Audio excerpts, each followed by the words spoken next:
Ya po people tato Savaii le pekan malo Lagoto ya stasiun yo po pekan malo awak deta tua ya dalam ya temi tenta politis wigo ya le tuna ya matoi ka seeti ya mai se suna o matai set ya mai se suna ya malele yo la yo na fala man malbena pa wo no le tua ya mesole au nanga ko eta ko temano nei yo la go to pa funga la me sa to kesili la pa yo mo si mana ko ma ana tele tu langa ya me se ko nga go ka pa ye ba na le ko ma pa ye pa wo le la mo ye le la mo to te yo le ko biti e me si la ba si lo to te si ya la nga pa lo la ba pa dai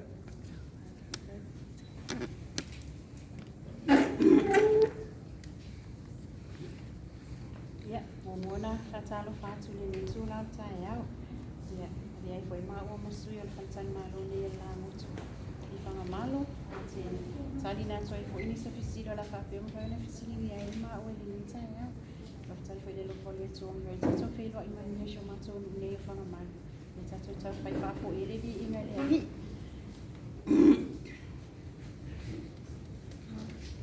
Ole solo mai en tato fisili pe. Ole vai atu ole vai ko le pisi auto. Wa le ko ko le teu foi ko wa patel malo foi mo nisi foi ia malo se sima. Ai sa mo pisi o to wa le pisi si vai. Ia fa tai lava mo fa fisili. Ia o mato la ia nei lango to. Tu sala vale ia yo malo. Malele ia yo mato malo. Mato te teu lava mato falitan malo mo nie anga I mai. Sai foi mal vai terminei tu la fono le covid se lo fanga solo io le mato te lo elo mo fai ona tala fale ainga tu sa mi le malo le tu ai pena o take away se fa ona ia o mato la vai man mato tu man mato wa I te la van mato fale tan malo ina ia fa tu ma wina vele mama Allo.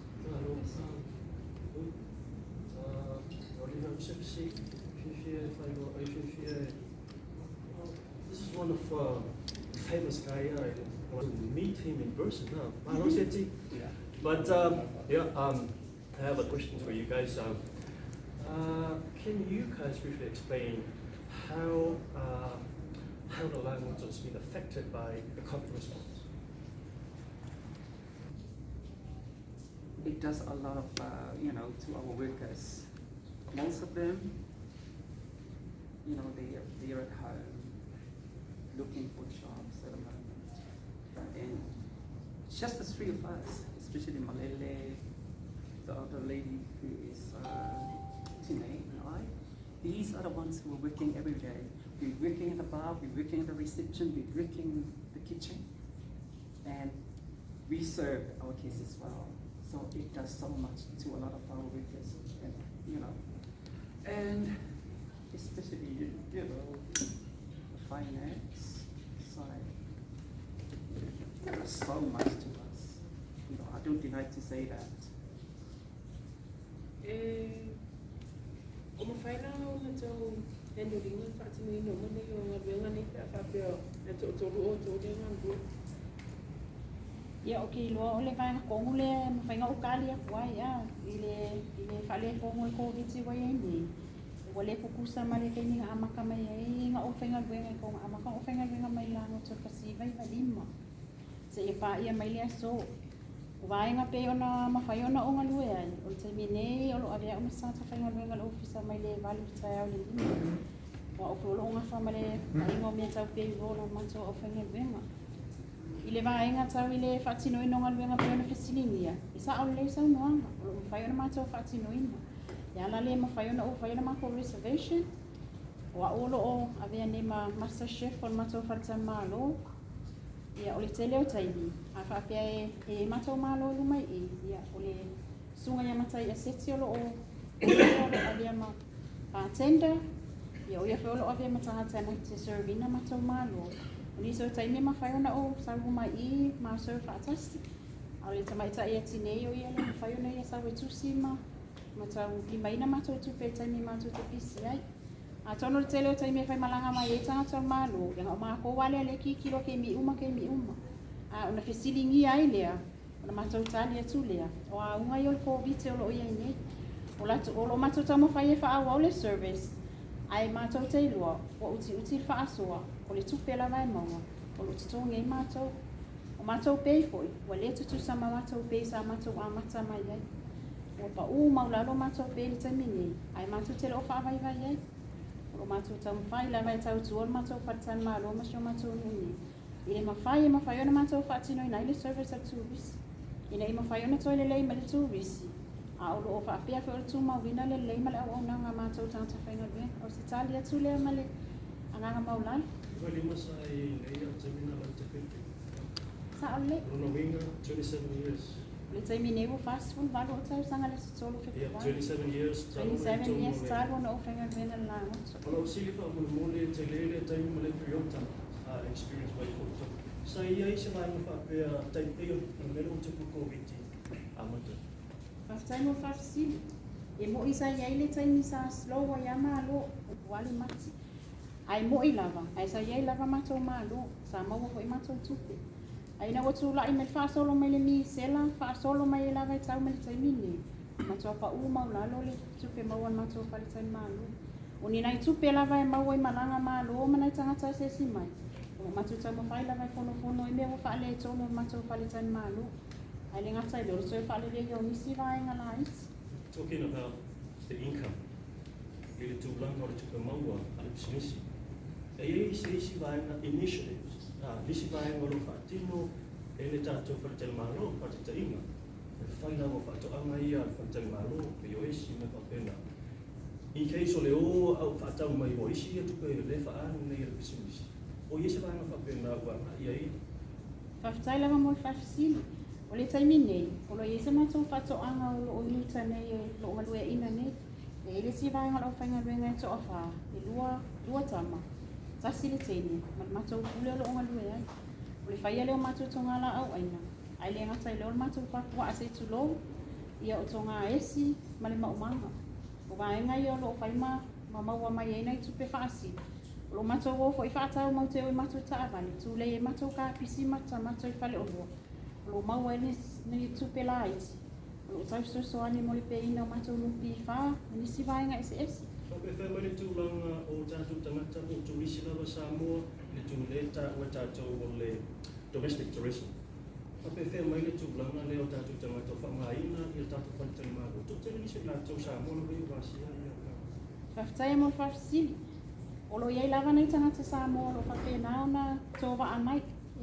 Especially ke mile fa ele a Somaliu lo tuta maiti ia fa pe fo ia Sofia fio tu na ia tu le so tele lava le malo le atu lu sa fa pe na fia so mato fa tan malo o lo mato ta mo fi wa ave ele rate pito e maulalo lava o lo fa lava na fa tia nei tanga sa Samoa ia o lo la ko malo malama fo lava ile tu langa le wa ia mato te ni Aba pera mai an COVID so le to tala tatu o so isfa mo te fa o per rate le mo tatu locus o tatu tamata lo ni sa isa ole a tono la si la ititi lunga ai ola ave ala vai ela ko discount en fa ina no foi la semana o mia nga tele la wa ale tatu si la ni to termina fina me COVID a fa mo se fa a fa pe ai mo se fa ma tu te mana na ola ve to di be o ma to fa wali o ia ile tu langa sa a mata mai ma tu fa tan malo ai pe tai ko lo ma tu ta ma fa ila vale ma fa nga tai ma tu te we ne vai nga lai ton ai mo se tu pe ma tu te mana o ni I to fa fo a to ma tu fa tan malo o ta dia tu le ma na fa lo Dale ko lato ai kia le fa si la talato tu lato fa tan malo I le chule lato ai kia le fa yo no to po e mai ia ile ngata I tu risi mai fa ko ata to la mai lo ko Faftai mo fafsili, o le taimi nei o lo mato ave ai lunga I Facebook, ma so o sa ala fa salalau. Fa salalau mo mato pa ai le ngata ko ilo mako specials mo mako restaurant, te le mato takeaways, le ngata ilo mato fale o lo o ai le fa na mato o lo ave ko ai mako fa salalau mo fa ko fa ka se pulu mo fa salalau ino keke ma me ese. E o vai ngale, o mato tu pena o so ani taimi nei o le tele o takeaways, le ai oka catering sa maliu me ese o pa mato nga fa tau di mai. Ale vai atu le makala ko lusu fai tu la fitu aso pe se longa E puki mai whakakala. E te tala mātou le fitu aso le vai aso. Ai mātou te whainga wenga mai le walu le tae au, se ia o le lima. Se i wanga nāla wa i ni mātou malu, na mātou mānawa le se fūru le fū. Siti, whiwsili le vaenga o te lole sa ta ua o le whi mai makato customers. E tūlama ta hospitality. O leo introduce it tomu kato education system, e tūlanga ole TV program, o lai full vocational le kukri vaenga pawhena, o ia tū. O e lamalawa ina le additional curriculum, ma ole apu i se tūlanga i loia, tilo teimine nei, a o tā pena, a whai e tai open tātou pulas. O te lofo, o mana i spiri o te tele lea. Ang whai o tā pena i tātou i tūlanga pule ato mai tourist. O te loa so swatan malo e lato pe pahule po lato ka feedback cards. Tele lao o feedbacks. O tūlanga lao tau hospitality. Ato no wao ngā lana piri o tale. Ia e toi improve ai tūlanga le. E te lango ina le vaenga te tau nei ai. O te loa me moni lava o lea lea tūlanga hospitality. I tono whatale malo. Tai mo whawhasi. E iai taimi ma keke, i whaaso aiga ma lele, o le fule, ma le si makosi ia members. Mako ke kalakala mo whangi au malapa kusi lalo mea, e au o ma whaale leia. Pe a whape ole a koe iai ia le pe a whape na kala. Ai sa mako au kilo i me fo i le sa ka iai ia ka maiki. Ia mako tama maki, maki au kilo. E koe a mai uma lava wa olo iai ia a kulo, lava olo iai ia mako api. Olo kusi mai lava lalo lea sa whane o mule. O ele waka mai kiki, e hapera. O mea na ia lea maki keo ia kilo e ia teni mai tei mako kumutanga ma tau alanoia issues ia. E rawa e sinuia sa ole te lava olo kape. Ai ole si po mea e selma ole ingeske. Pea whaele e o mai tako students. E o mai whulari e le whaelapa observations. Sa o aisa e ka miki hape ko lua ka miki ngā o mai. Ai e ke mokua kalasanga inga lava. Ma ai e whaele ai kofu wharekai mālo. E o e awha e au tilo. Ma papa ai po awha i nisi mea o lo mga umia e property owners. Wala ia le e whaele e lako o ngana pe whapela a moha lako a mga whainga ai. Pe se au kilo. Kilo a pe kilo e a whaikele na mamanisi. Tasi au siri o lo siri. E se mai, e se vaenga e tasi lava e se mai lana tu mai sifatani malo. Mo i lato, e wha mo e tō mai nei, lato ne wha asofia e fōki lato, ka ko lana tu e se mai service, baby service e se mai lana tu sifatani malo. Anyway, one of the things I just want to share with you. Ole kena o si ka mai ki te olau personality ya olau aka olau smile lava ya. Porque olau kala sapa lava o ole ska kai e se fia lo fia pise usa pa ke fala ko o grandfather I mako ai e se lo fia your smile, that smile can kill, you know, ka be mo le ade le tai ka that beauty kills. Tapi na umana wala smile ka ka fai ki ak fala ko ka makua lava. Ai naka te ata ki no la we la kama sa pa e whakalo wha mai le malo au ia ka e me fa lo ka ki me fa ka kala ko te mas kala pe se la kala e tiki pa ia na fa e se le o la aka malo ka mo o you need to be very active at all times before me or la service e se le ma. So what do you think when you look at me, I look at you? Okay, everybody is beautiful in the eyes of our Lord. Whapopo lai la wata ata na, o le ase tūlanga e le tau il pa ulawa iai, wao ka koe e wahai la verse leni. O le ase pa ulawa iai whakakainga I le pō, I le kou whale lai kumai o, le ase pa ulawa iai I le taimir koviki. O le taimi nei o le mātou pa ule wa e wa se lau walu spulu tā lai tangata e toa lua. E include ele breakfast. A le rate sa e mātou whale mua. Sa lima se lau tā la. Include ele breakfast. Ana le extra, vore le pe extra mat ka ko kas. Le extra person le e lima spulu tā la. A le extra ngai mawhaianga ma breakfast ai lana lima spulu tā la. Ai wile na pa ul tau fali. Pe ya kasale melo a ese kemi nga o TV. I fale ye tu. Al tai mini. La ye la pa TV to mo fale le. Wow.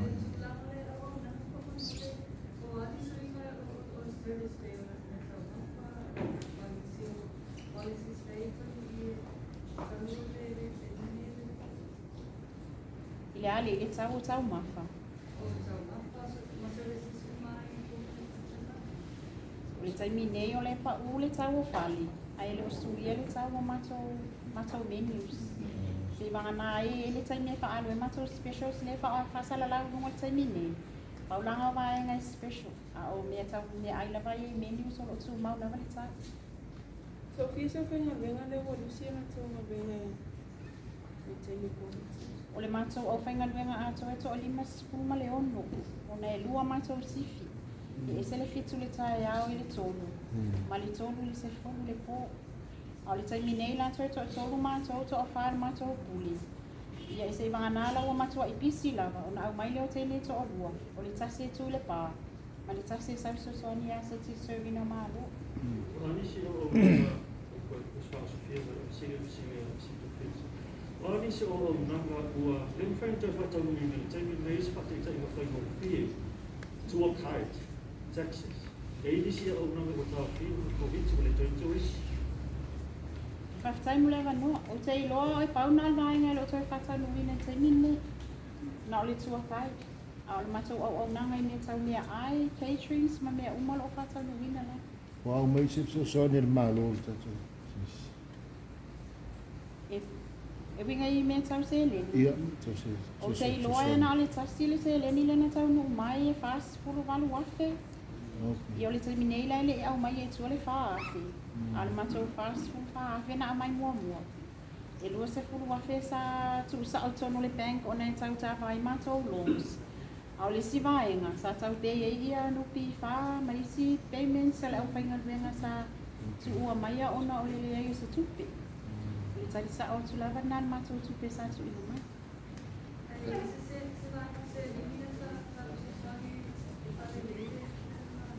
Le ai. Ele i mawhai ona whale leia o ngai la i kikiri se le ni na amai. Ai wa matua i mafia fia interest alone le te tono le bank. Ia wha o popo ia i malele pe i o nisi o vaenga nupi wha ma mea ina na tatau na wha mua mua. Ona paunga mele fiso soani se au whainga luenga o nganga ngofo kwele i pe ia nupi wha. Ulele ai o se tupe. Ia lea lawa o mana wha mama o malea vaenga. Ia matua ili o se si vaenga tono le bank e tau ta vai ia mako loan. Ia le wha o nganga mako kupele nga amai.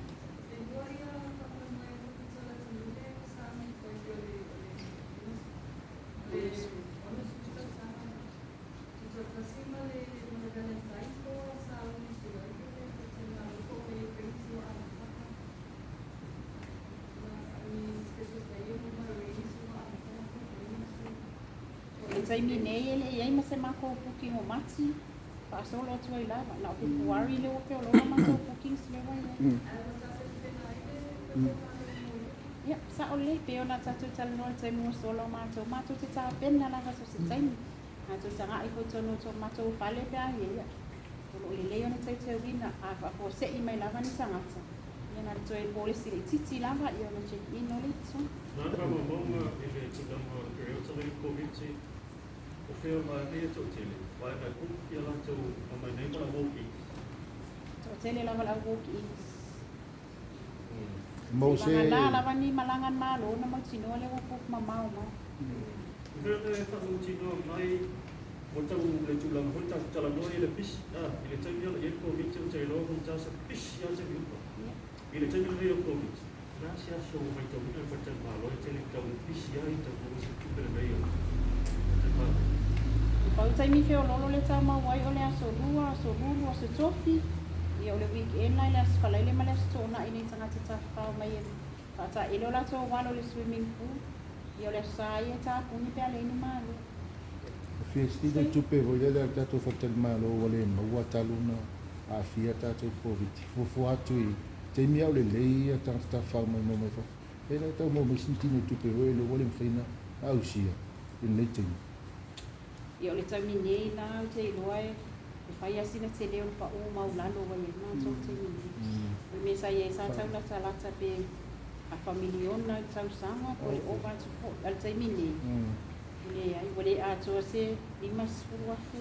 Te le pa o maulalo. Te le la pa o maulalo. O te iloi ni te leo mātou pe mengine o mākaunga e wale au si.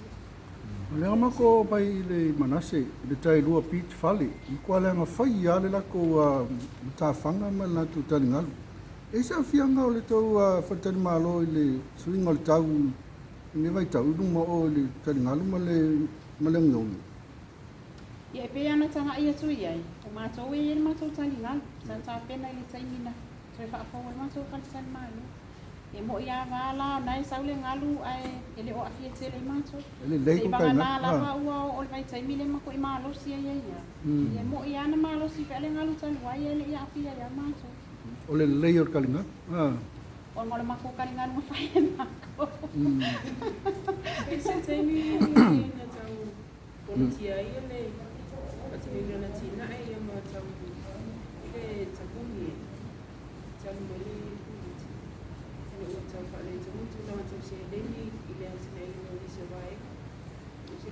tai lava mo le whakisi e na ti ngā lava na macho I rogo whale tu e makere I manga o e ka pungi mako whakamari sa macho I oia macho ule macho toto macho te mawhai a lava na macho tala I macho te le mana o tapungi na I motu sia macho so ai talu mai lava na tupu kōwiti lewa Savaii so I tau sama Ile I whapea lava wale se macho malo se masini pe ai pe tasi pe ai o whai ana tau sami mai lau tele tau macho whatan malo talu ai ono o le sale ai nei ele mpai na ai ai tele lava na tahata mai tua mai Samoa ai ngata I leo whai whea Oka mea Te a whea lava macho whale ai o la se menu whakai kai o ko whale inga o anta mawhai mo wai Tele lava tau mawhai ese mawhai na macho kukaina o lamb chops o le steak o lula yoka masalo le la o ka ko en mako tina ngi le ula ma steak tu pela mau e nei tu tau mawhtanga la oka le va ka fia ai se ula ma se steak ka si yo la o ka ko se mako tina le pongi ia le musu mai ia le tuanga nei wangalo whango kanga poe mangiro ai okay lo anga ko va de longo mai ia ko la alu ko inga ngai fa o kwa au